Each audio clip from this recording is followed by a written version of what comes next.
novembre 1947, s'ouvre à New York, dans l'ancienne patinoire de Spring Meadow, la 128e Assemblée générale de l'ONU.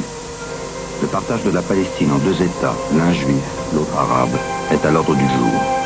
Pour que la résolution soit adoptée, il faut qu'elle soit votée par les 2/3 des 56 nations représentées. La plupart des délégués de l'agence juive sont retournés en Palestine, car plus personne ne croit à un vote favorable. Abba Eban, qui a choisi de rester, juge encore possible un retournement de la situation. Nous avons pris une carte du monde et nous l'avons découpée, un peu naïvement. Et nous sommes partis à l'assaut des délégations, avec en toile de fond la responsabilité, la culpabilité du monde entier concernant tout ce que le peuple juif venait de subir. Mais malgré tous nos efforts, en fin de compte, il nous manquait 3 ou 4 voix. Dans les coulisses de l'ONU, des agents de la CIA interceptent les consignes des ambassades et enregistrent les entretiens entre les délégués. Leurs collègues du futur Mossad truffent de micros les pupitres des représentants des différents pays. Nous savions donc la plupart du temps où nous en étions, quelles étaient nos chances. La délégation sioniste apprend ainsi que les Philippines, le Libéria et Haïti, entre autres, vont voter non, et que faute de ces 3 voix supplémentaires pour atteindre le score indispensable de 32 voix, son rêve d'indépendance nationale risque d'être définitivement compromis. Le président Truman demande alors à la délégation américaine de tout faire pour obtenir le partage, d'exercer toutes les formes de pression possibles sur les pays réticents ou indécis. C'est Truman lui-même qui a finalement pris la décision. Plus rien ne pouvait l'arrêter. C'était un génie de la décision. Il était déterminé et tous les autres ne pouvaient que le suivre. 26 sénateurs américains prennent en charge le président philippin, qui est à la veille de recevoir d'importants crédits du Congrès, et lui font comprendre qu'il est de son intérêt de modifier son vote. Sous la pression de Washington, le fabricant de pneus Firestone obtient du Libéria, dont la survie économique est liée à la production de caoutchouc, un vote en faveur du partage. Enfin, un prêt de 5 millions de dollars ramène également Haïti dans le camp du oui. Abba Eban se livre à un pointage angoissant. Il ne manque plus qu'une voix.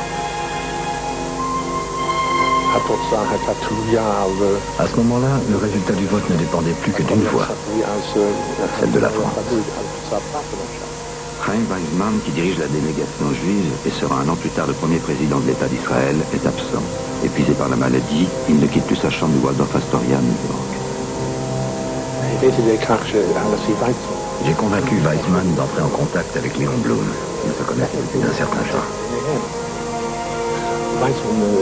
J'ai aidé Weizmann à rédiger le texte d'un télégramme qu'il a envoyé à Blum et qui se terminait par ces mots. Est-ce que la France peut s'abstenir, être absente, d'un moment que personne n'oubliera et qui restera à jamais dans la mémoire de l'humanité? Blum a été très ému et a usé de toute son influence. If there was no agreement between the parties, we shall proceed to vote. Soviet Union, yes. United Kingdom, abstain. United States, yes. Quand le représentant de la France, Alexandre Parodi, qui avait été résistant, a prononcé le mot crucial, oui. France, yes.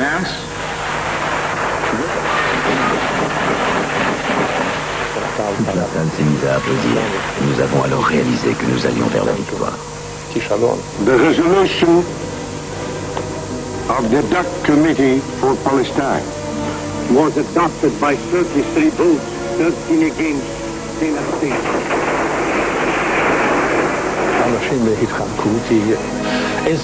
Les gens s'embrassaient. Une des raisons de cette victoire vraiment stupéfiante a été sans l'ombre d'un doute, la Shoah. Le souvenir du génocide était encore présent. L'Exodus en était le symbole.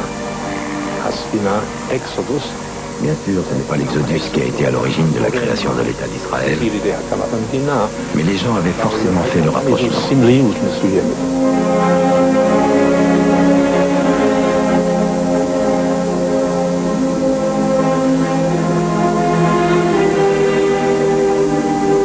Ce jour-là, nous avons été les témoins d'un des plus grands exploits dans l'histoire du pays.